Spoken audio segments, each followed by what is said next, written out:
One thing we will often hear from rank and file Republican voters is that it doesn't matter if Donald Trump is a debaucher. It doesn't matter if Donald Trump is a liar. It doesn't matter if he steals government documents. It doesn't matter. Nothing matters if he causes the death of thousands and tens of thousands of people by encouraging them not to take precautions during the epidemic, during the pandemic. None of that matters. None of that matters. As long as we can have a huge number of federal judges appointed by Donald Trump, because I know if they're appointed by Donald Trump, they will be Republican and they will make sure that we own the culture. If we can control the Supreme Court, then we own the culture. There's a number of problems with this. Federal judges are appointed for life. They can be impeached. They are never impeached. A general truth that's generally true. You have to look long and hard to find a federal judge that's been impeached. They do not run for office on a regular basis. Once they're placed, they're there practically for the rest of their lives or for the rest of their careers. Now, many of them, the federal judiciary set up not a pyramid scheme, but there's lots of positions toward the bottom, and then they get fewer the higher and the higher you go up in the federal judiciary. And there's very, very few seats for a judge at the top, at the pinnacle of the federal courts. The circuit courts of appeals, there's just a lot at the bottom and a few at the top. And many of the judges are more than happy to stay in the position to which they have been appointed.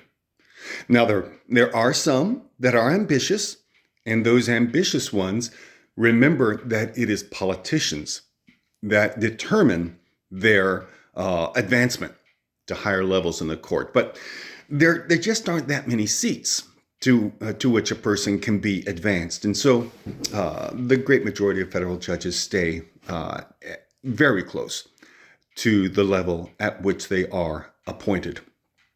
Furthermore, Biden is going to appoint a boatload of federal judges. He has already, and he's going to continue because now Democrats still control the Senate for the next 2 years. And Georgia may well go Democrat as well. And that's just going to make it even easier for Biden to appoint more judges and to appoint them faster. So, and it's crazy to think there aren't a lot of judges in the federal judiciary that have been waiting to retire until they can be sure that someone will nominate and appoint judges to replace them that care about democracy, that care about the country, that care about actually executing the laws. All these are really side notes to the fact that Trump did not choose any of these judges.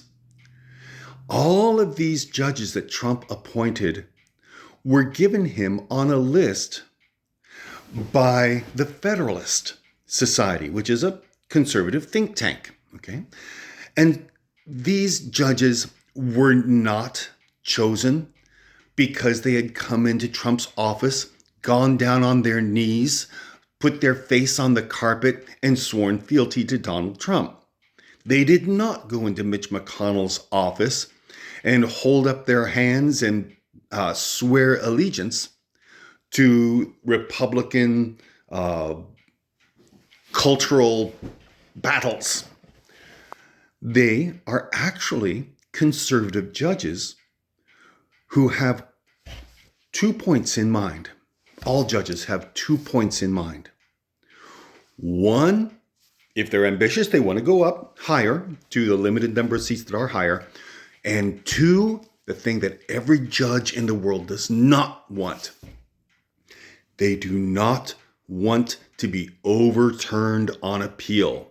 That is humiliating to a judge, and no judge wants that. So a judge that cares about it is going to stick very close to the law and to precedent. That's the best way for a person to cover their rear from being overturned on appeal. Now, what does this mean? It means that Supreme Court is a different animal, but for the federal judiciary, you have a bunch of people who are going to follow the law. They're not going to say, well, what does Donald Trump want me to do? Unless they want to be overturned like that lady judge in Florida was regarding the files that Trump had stolen from the government and taken to his home to hide. I guess to use because they're worth money. And anything that's worth money is worthwhile to Donald Trump. So these judges are not going to win culture wars. They're not going to, as far as I can tell, make it. Now, the Supreme Court is different. We'll get to that in a second. But these federal judges that are being appointed, that are the whole reason that evangelicals sold their soul to the Republican Party and to the prince of the power of the air. The reason that they sold their souls was to get these judges in. And as you know, when a person, every fairy tale and every common sense will tell you, if you sell your soul, yeah, you lose your soul, but you don't get paid what you thought you were going to get paid. The person who is going to buy your soul is by definition a liar, and will very happily take your soul and give you nothing. And that is what people have attained. Now, the Supreme Court is different, but if the object of the game was to stop abortion, then again, that did nothing as well. People who have any amount of money at all, abortion is still available to them as it always has been. Will these draconian laws like we have in Ohio, will they increase poverty? Absolutely. But abortion was always an issue of poverty. It was never an issue of promiscuity. Evangelicals and liberals and conservatives and people of all stripes, all nationalities, all around the world are having sex. And at about the same rate, too, whether they're evangelical or not. And people are having abortions at about the same rate all across the board. People who have very, very poor options because they have no means, yes, these laws may well restrict them and increase their poverty, which will continue to increase the number of abortions. Poverty goes up, abortions go up. It's a vicious cycle. So if you try to tamp down the supply of abortions, then you are going to increase the demand for abortions because poverty will increase. And this is America. If the demand increases, the supply will appear. Of course, the supply is never interrupted for any woman who has the means to travel from one state to another. These laws only apply to people without funds. And so that's going to make abortion go up.